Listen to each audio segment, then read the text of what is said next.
بسم اللہ الرحمن الرحیم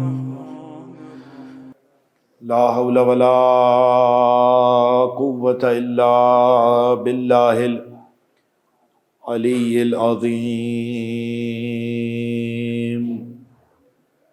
بسم اللہ الرحمن الرحیم۔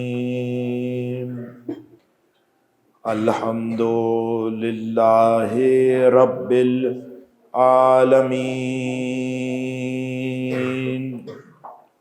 بارئ الخلائق اجمعین،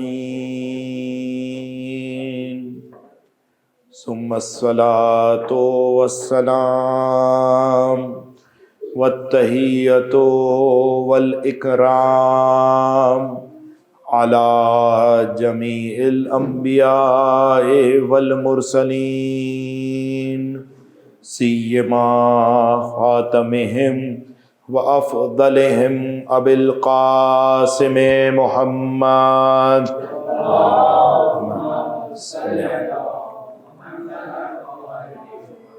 وعلی اہل بیتہ الاطیبین الانجبین، سیما بقیت اللہ فی الارضین، بہم نتولا ومن اعدائہم نتبرأ الی اللہ۔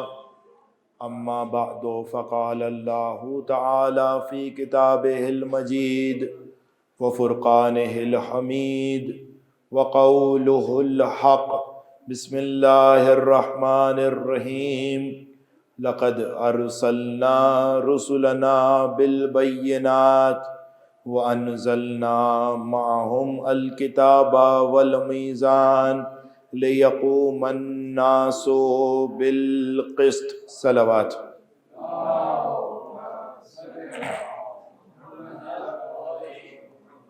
ایک اور مل کر صلوات پڑھیے محمد وآل محمد پر۔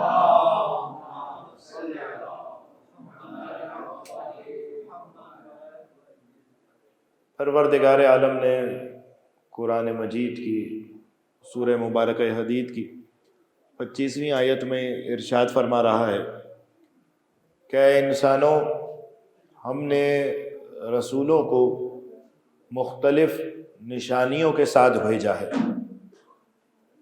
ہر چند کے قاعدتاً تو انسان کا فکر اور انسان کا شعور اتنا بلند ہونا چاہیے کہ انسان جیسے ہی رسول کو دیکھے، پیغام رسالت کو سنے، تو انسان اس رسول کی تصدیق کر سکے۔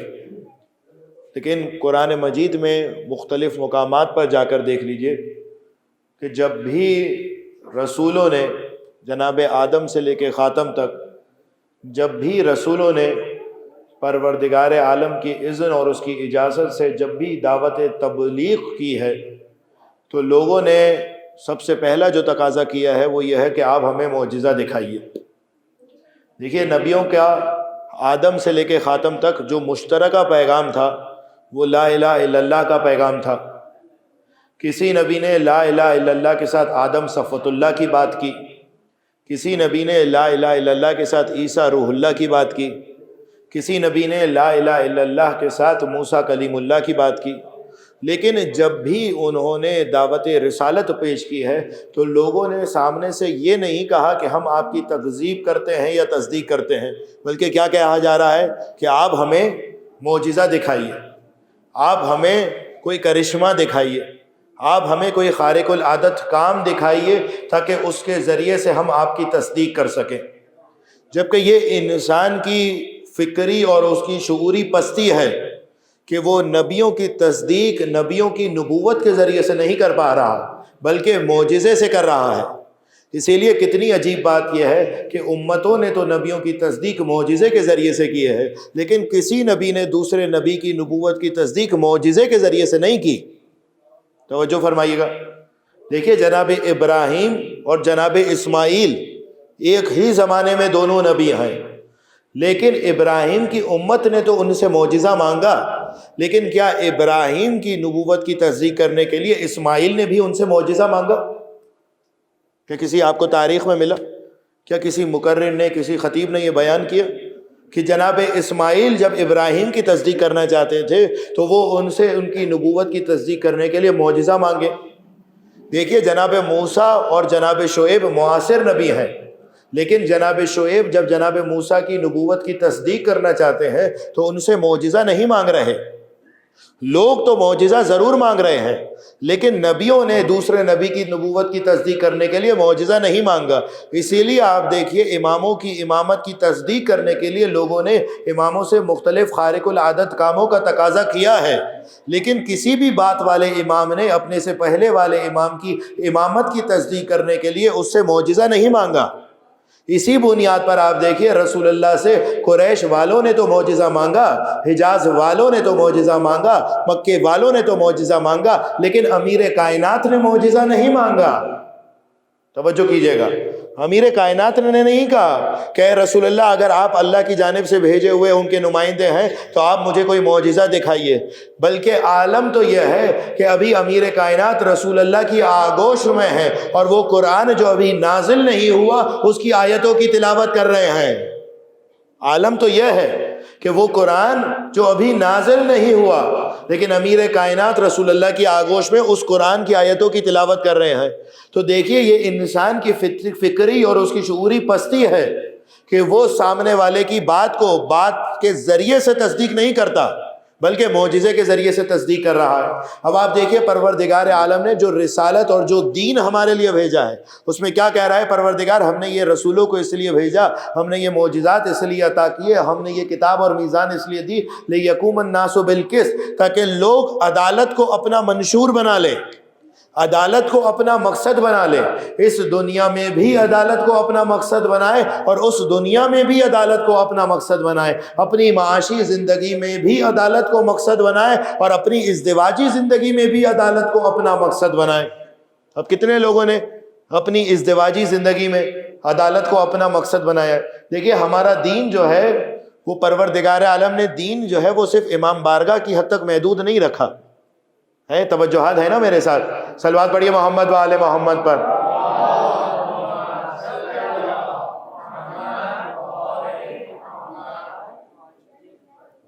ایک اور مل کے صلوات پڑھیے محمد و آل محمد پر۔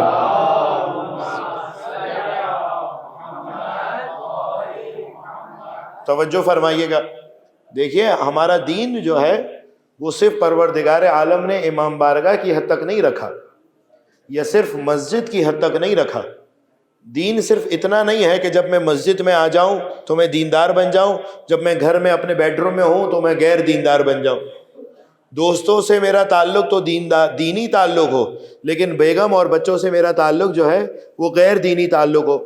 اب آپ دیکھیے چونکہ خاتون جنت کی مناسبت سے، ان کی شہادت کی مناسبت سے یہ مجالس اعزاء کا انعقاد کیا ہے، اس لیے میں چاہتا یہ ہوں کہ ان کی زندگی اور ان کی حیات مبارکہ سے کچھ ایسے اصول ہم اخذ کر سکیں جس کے ذریعے سے ہماری ازدواجی زندگی بہتر بن سکے۔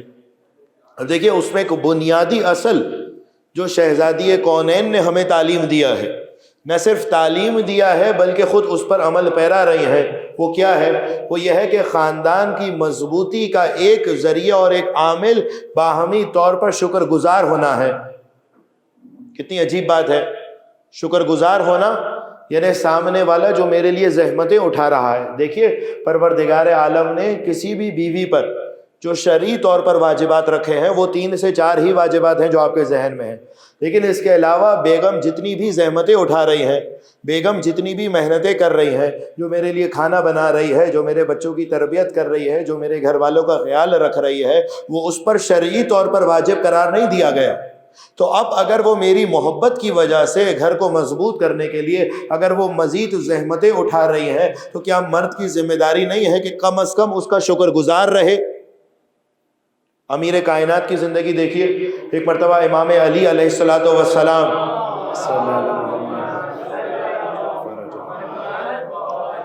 خاتون جنت کی رحلت کے بعد، شہزادی کونین کی رحلت کے بعد ایک مرتبہ امیر کائنات ایک شخص سے ملے، اس شخص سے کہنے لگے کہ میں تجھے کیا بتاؤں عظمت فاطمہ۔ خود امیر کائنات کہہ رہے ہیں۔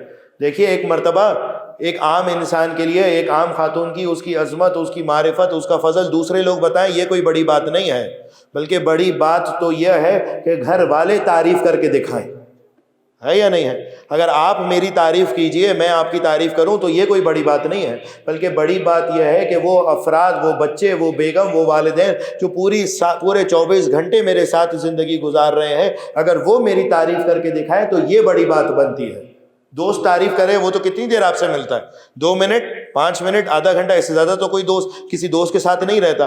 اب ایک مرتبہ امیر کائنات شہزادی کونین کی تعریف کرتے ہوئے کہہ رہے ہیں کہ میں تجھے کیا بتاؤں عظمت فاطمہ نے، خود یہ امیر کا جملہ ہے، امیر کائنات فرما رہے ہیں اپنی اہلیہ کے بارے میں، اپنی زوجہ کے بارے میں، کہ فاطمہ زہرا نے میرے گھر میں اتنی مشقتیں سہی، اتنی مشکلات برداشت کی، اتنی مرتبہ مشکیزے کو کھینچا ہے، اتنی مرتبہ مشکیزے کو اٹھایا ہے کہ ان کے کندھوں پر، ان کے کاندھوں پر، ان کے بازوؤں پر مشکیزے کے بند کے نشان پڑ چکے تھے۔ یہ امیر کائنات کہہ رہے ہیں شہزادی کونین کے بارے میں۔ شہزادی کونین نے، فاطمہ زہرا نے میرے گھر میں اتنی مرتبہ چکیوں کو پیسا ہے، اتنی مرتبہ چکیوں کو چلایا ہے کہ ان کے ہاتھ تک مجروح ہو چکے تھے۔ پھر خود کہتے ہیں کہ فاطمہ زہرا نے میرے گھر میں آ کے اتنی مشکلات برداشت کی، اتنا مشکلات اور مصائب کو تحمل کیا کہ اتنی مرتبہ لکڑیوں کو اور ہیزوں کو جمع کر کر، ایندھن کو جمع کر کے آگ سلگائی ہے کہ ان کے کپڑوں سے اور ان کے لباس سے جلی ہوئی لکڑیوں کی بو آتی تھی۔ یہ امیر کائنات کہہ رہے ہیں شہزادی کونین کے بارے میں۔ اب دیکھیے یہ کہنے سے میں کیا بتانا چاہ رہا ہوں، دیکھیے امیر کائنات، شہزادی کونین تو رخصت ہو گئی اس دنیا سے، ان کی تو رحلت ہو گئی، لیکن امیر کائنات اپنی اس سیرت کے ذریعے سے بتانا چاہ رہے ہیں کہ خاندان کی مضبوطی کے لیے بنیادی ترین عامل یہ ہے کہ مرد بیوی کے جو ذمہ داریاں اور جو فرائض اور جو وہ کام کر رہی ہے اس کا شکر گزار رہے، اور بیگم کے لیے شوہر جو زحمتیں اٹھا رہا ہے بیگم اس کی نسبت شکر گزار رہے۔ لیکن ہم اپنے باس کے تو شکر گزار ہوتے ہیں، باس آ جائے، ہمارا مافوق آ جائے، مدیر آ جائے، مینیجر آ جائے تو اس کے تو بہت شکر گزار ہوتے ہیں، اس کے تو بہت تھینک فل ہوتے ہیں۔ جو دیگر احباب ہوتے ہیں، جو اپنا ٹیچر ہوتا ہے اس کے تو بہت تھینک فل ہوتے ہیں، لیکن کتنے افراد ہم میں سے اپنی بیگم کے لیے تھینک فل ہوئے؟ کتنی بیگمات اپنے شوہر کے لیے تھینک فل ہوئی؟ دیکھیے پروردگار عالم کے برحق رہنما ائمہ معصومین علیہم السلام فرماتے ہیں کہ من لم یشکر مخلوق لم یشکر الخالق، کہ جو مخلوق کا شکر ادا نہیں کر سکتا وہ خالق کا کیسے شکر ادا کرے گا؟ انسان اگر اپنے سامنے، دیکھیے پروردگار عالم کا طریقہ کار یہ رہا ہے کہ اس نے اس دنیا میں جو بھی کام کیا ہے وہ اسباب کے ذریعے سے کام کر رہا ہے۔ پروردگار عالم بغیر کسی سبب کے کام نہیں کرتا، پروردگار عالم بغیر وسیلے کے کام نہیں کرتا۔ اب ہم جب گھر جاتے ہیں، صاف ستھرا لباس دیکھتے ہیں تو بہرحال اس کا ایک وسیلہ ہے، جب گھر جاتے ہیں کھانا بنا ہوا ہوتا ہے تو اس کا ایک وسیلہ ہے۔ تو معصوم بیان کر رہے ہیں کہ من لم یشکر المخلوق لم یشکر الخالق، کہ جو مخلوق کا شکر گزار نہیں ہو سکتا وہ خالق کا کیسے شکر گزار ہو سکے گا؟ پروردگار عالم نے صارف قاعدہ دے دیا ہے کہ پہلے مخلوق کے شکر گزار بنو، اس کے بعد خالق کے شکر گزار بن کر دکھا سکتے ہو۔ اگر تم کہہ رہے ہو کہ میں تو مخلوق کا شکر گزار بنوں گا ہی نہیں، تو در حقیقت تم خالق کے بھی شکر گزار نہیں بن سکتے۔ ایک مرتبہ جناب جابر ابن عبداللہ انصاری بیان فرماتے ہیں کہ رسالت مآب احمد مجتبیٰ محمد مصطفیٰ صلی اللہ علیہ وآلہ وسلم، ایک اور مل کے صلوات بھیجئے محمد و آل محمد پر۔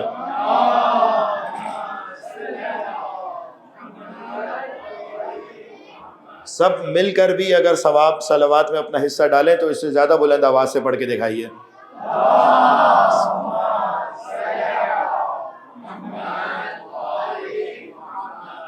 توجہ کیجئے، ایک مرتبہ جابر ابن عبداللہ انصاری کہتے ہیں کہ میں اللہ کے رسول کی بارگاہ میں بیٹھا تھا، نماز عصر سے فارغت ہوئی، اللہ کے رسول اصحاب کی جانب بیٹھ گئے، اصحاب اللہ کے رسول کی رخ کی روبرو ہیں۔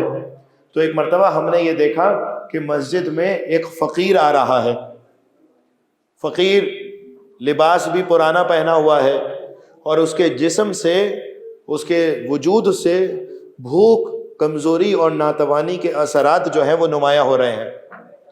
اب ایک مرتبہ اللہ کے رسول نے اس سے اجنبی کو دیکھا تو اس سے پوچھا کہ آپ کون ہو؟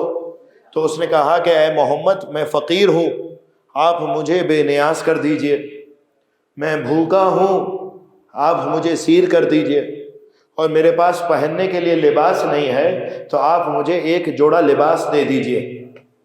اب اللہ کے رسول نے کہا کہ اس وقت تو میرے پاس تجھے دینے کے لیے کچھ بھی نہیں ہے، لیکن ایک ایسا پتہ مجھے پتہ ہے کہ اگر اس پتے کا پتہ میں نے تجھے دے دیا تو وہاں سے کبھی ملائکہ بھی خالی ہاتھ نہیں لوٹے۔ ایک ایسا ایڈریس تجھے دے دیتا ہوں کہ اس ایڈریس تک اگر تو پہنچ گیا تو انسانوں کی بات تو بہت دور، وہاں سے تو ملائکہ بھی کبھی خالی ہاتھ نہیں لوٹتے۔ اب ایک مرتبہ اس نے پوچھا کہ کس گھر کی بات کر رہے ہیں؟ تو اللہ کے رسول کہتے ہیں کہ میں اس گھر کی بات کر رہا ہوں کہ اس گھر کی جو صاحب خانہ اور میری بیٹی اور اللہ کی کنیز جو رہتی ہے وہ ایسی کنیز ہے کہ اللہ اور اس کا رسول اس سے محبت کرتے ہیں اور وہ اللہ اور اس کے رسول سے محبت کرتی ہے۔ اب یہ فکرہ آپ کو پوری تاریخ میں دو ہی لوگوں کے بارے میں ملے گا، یا تو یہ فکرہ اللہ کے رسول نے خیبر میں علی کے لیے کہا یا مدینے میں فاطمہ کے لیے کہا کہ اللہ اور اس کا رسول اسے چاہتا ہے اور وہ اللہ اور اس کے رسول کو چاہتی ہے۔ اب ایک مرتبہ بلال سے کہا کہ بلال تم در سیدہ کی جانب رہنمائی کراؤ۔ اب در سیدہ پر بلال پہنچے۔ اب اس عربی کا، اس بدو جو باہر سے آیا تھا، فقیر تھا، نیاز مند تھا، اس کی معرفت بھرے جملے دیکھیے۔ کہتا ہے السلام علیکم یا اہل بیت النبوہ ومنزل الملائکہ ومہبط الجبرائیل الروح الامین، کہ سلام ہو اس گھر پر جو نبوت کا گھرانہ ہے، کہ جو جبرائیل کے اترنے کی جگہ ہے، جو ملائکہ کو رزق ملنے کی جگہ ہے۔ اب ایک مرتبہ شہزادی اس سے پوچھتی ہے کہ تیری حاجت کیا ہے؟ وہ کہتا ہے کہ میں فقیر ہوں، آپ مجھے بے نیاز بنا دیجئے، میں بھوکا ہوں، آپ مجھے سیر کر دیجئے، اور میرے پاس لباس نہیں ہے، آپ مجھے ایک جوڑی لباس دے دیجئے۔ تو شہزادی جو ہے وہ گلوبند، وہ ہار جو انہیں جناب حمزہ کی بیٹی فاطمہ نے ہدیتاً دیا تھا، شہزادی نے وہ قیمتی ترین نفیس تحفہ اتارا اور اس فقیر کو دے دیا اور کہا کہ اللہ نے چاہا تو اس گلوبند کے ذریعے سے تیری حاجت پوری ہو جائے گی، اس گلوبند کے ذریعے سے تیری حاجت پوری ہو جائے گی۔ اب وہ یہ گلوبند لے کر مسجد پہنچا، اللہ کے رسول کو رودات سنائی تو اللہ کے رسول زار و قطار گریا کرنے لگے، اشک بار ہو گئے۔ اللہ کے رسول نے کہا کہ وہ ہدیہ جو فاطمہ بنت حمزہ نے میری بیٹی کو دیا تھا، فاطمہ کا کیا ایثار ہے، فاطمہ کی کیا فداکاری ہے، فاطمہ نے وہ ہدیہ تجھے دے دیا۔ ایک مرتبہ عمار کہتے ہیں کہ اللہ کے رسول اگر آپ مجھے اجازت دیجئے تو میں اس گلوبند کو خرید لوں، میں اس ہار کو خرید لوں۔ اللہ کے رسول نے کہا کہ اگر ثقلین یعنی دونوں جہاں کے لوگ اس ہار کو خریدنے میں شریک ہو جائے تو پروردگار دونوں جہانوں سے عذاب کو اٹھا لے گا۔ اس ہار کے خریدنے کی عظمت یہ ہے۔ عمار نے اس سے کہا، اس سائل سے کہا کہ یہ گلوبند تو مجھے کتنے میں بیچے گا؟ اس نے کہا کہ 1 دینار، ایک وقت کا کھانا، ایک جوڑی لباس، 1 دینار تو مجھے دے دے جس کے ذریعے سے میں اپنے اہل و عیال کی رسیدگی کر سکوں، ان کی امداد کر سکوں، ان کی رفاہ کو بہتر بنا سکوں، 1 کھانا وقت کا دے دے اور 1 جوڑی لباس دے دے۔ اب ایک مرتبہ عمار کہتے ہیں کہ میں تجھے اس گلوبند کے عوض 1 دینار نہیں دوں گا، توجہ میرے ساتھ رکھیے گا، 1 دینار نہیں دوں گا بلکہ 20 دینار دوں گا، 200 درہم دوں گا، 1 وقت کا کھانا بھی دوں گا، لباس بھی دوں گا، اور ایک ایسا راہوار اور سواری دوں گا کہ جس کے ذریعے سے تو اپنے اہل و عیال تک پہنچ سکتا۔ اب جناب عمار نے اسے وہ گلوبند لے لیا، جناب عمار وہ جو چیزیں تھی جو عوض تھا وہ اسے دے دیا۔ اب ایک مرتبہ اللہ کے رسول اس سائل سے کہتے ہیں کہ تو میری بیٹی کے حق میں دعا کر۔ وہ سائل ہاتھ اٹھاتا ہے اور وہ کہتا ہے کہ پروردگار تو میرا رازق مطلق ہے، میں نے تیرے علاوہ کسی سے مدد نہیں مانگی، تو جناب صدیقہ کو ایسی نعمت عطا کر کہ جو کسی نے دیکھی بھی نہ ہو، جو کسی نے سنی بھی نہ ہو۔ اللہ کے رسول نے آمین کہا اور کہا کہ اس سائل کی دعا کو پروردگار نے فاطمہ کی نسبت دنیا میں قبول کر لیا ہے، اس لیے کیونکہ فاطمہ کو ایسا بابا دیا ہے جیسا بابا کسی کو نہیں دیا، فاطمہ کو ایسا شوہر دیا ہے جیسا شوہر کسی کو نہیں دیا، اور فاطمہ کو نسل ایسی دی ہے جیسی نسل کسی کو نہیں دی۔ صلوات بھیجئے محمد و آل محمد پر۔